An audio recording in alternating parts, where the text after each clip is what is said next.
But you know who I at least find interesting in this whole scenario here? Bear with me, because there's like no evidence of this guy and what he is yet. But at 35-1, Trey Lance. And I've thought a lot about this, so this is not me just throwing this out there to get a big shock value. When Lamar Jackson and Patrick Mahomes both won their MVPs, that was the first year that they were starters.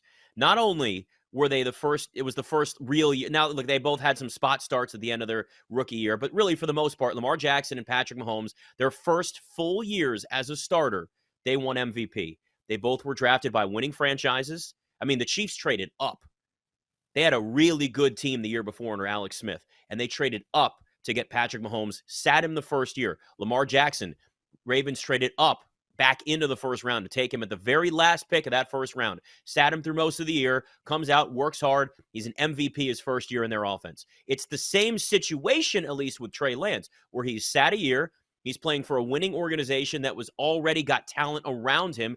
And just like those other two teams, the Ravens and the Chiefs, there's an offense that is fit and tailor-made for exactly what Trey Lance can do. Now, I'm not saying he's going to play like an MVP for sure this year, but I will say this, at 35-1, somebody in Kyle Shanahan's offense that's been throwing some bombs in camp and in preseason, there's at least the thought of, I might be willing to risk something because of that return and the possibility that he follows in the footsteps of those two other teams, because he's got a great coach, one of the best offensive minds in the NFL, and a team that just went to the NFC Championship game last year.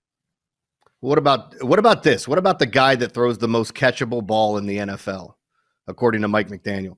And he comes from that San Francisco offense. Would you be willing, with the offense that's built around Tua at 50-1, to throw a little sprinkle on Tua? Can you do that? Because everybody I talk to does not believe in Tua. Yeah, it's 50-1, but I don't think it happens. What that may be is that there's more evidence of what Tua is as a pro quarterback versus what Trey Lance is. Like, Trey Lance can come out the first 3 or 4 games and bomb, and you go, maybe he's more along the lines of Tua, where you see the physical gifts, you see the talent, but you need to see it actually happen consistently, and we're not getting that. Also, it's a health thing with Tua. He needs to stay healthy, but there's a mystery around Trey Lance right now, where so much of the conversation has been, oh, man, we know nothing about Trey Lance. Oh, man, we know nothing about the 49ers. And I've fallen into that trap too. And that's the right way to think, but it's not the only way that you have to think, because it can go the other way, right? Like, the fill in the blank can be a what if, and it doesn't have to be bad. It doesn't have to be a what if Trey Lance is horrible. It could also be what if Trey Lance is really good this year and the 49ers get back to the NFC Championship game and they win 12 games and he could be MVP. I think your explanation's fantastic. And when you're talking about the odds, you factor that in. Yeah, there's a lot to like there. I mean, there is. And the problem is, and what people fail to realize with sometimes with future bets, is you're taking an educated guess. You're trying to play the season out in your mind of what could happen. Because when you're talking about 35-1, I mean, there's plenty of reasons to throw $10 on 35-1, $25 on it to see what happens. People do it every year when they bet their team. Though, they used to go to Vegas and hold on to the slip just to say they had the slip. Like, hey, guess what? I got the Orioles at 2,000-1. Well, good luck. You can burn that now. It's not happening.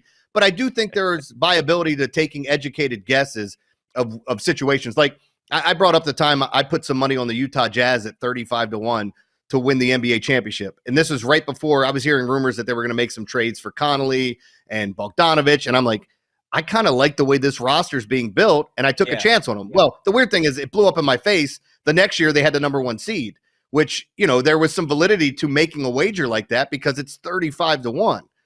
In actuality, I did not believe they were going to win the championship. But that being said, it's the same thing here. Like, if you're asking me today, is Trey Lance winning the MVP? I'm telling you no. But at 35-1, would I want to be on that side of it if that in fact hits, or I have that ticket to maybe even cash it in early if I don't think it's that? There's all types of things you can do nowadays.